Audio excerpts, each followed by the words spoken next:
তারেক রহমানের উপর ঘটে যাওয়া নির্যাতনের হৃদয় বিদারক বর্ণনা দিতে গিয়ে কাঁদলেন বিএনপির নির্বাহী কমিটির গণশিক্ষা বিষয়ক সম্পাদক আনিসুর রহমান তালুকদার খোকন।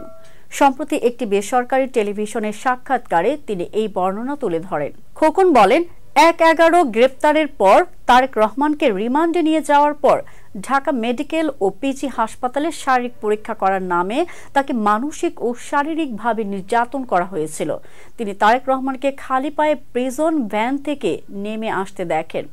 সেই সময় তার শরীরের অবস্থা দেখে তিনি নিজেকে সংবরণ করতে পারেননি এবং ভেতরে গিয়ে তার পায়ের কাছে বসে পড়েন। তিনি উল্লেখ করেন, তারেক রহমানের শরীরে নির্যাতনের চিহ্ন স্পষ্ট ছিল, যা তাকে ও উপস্থিত কর্মীদের আবেগ আপ্লুত করে তোলে।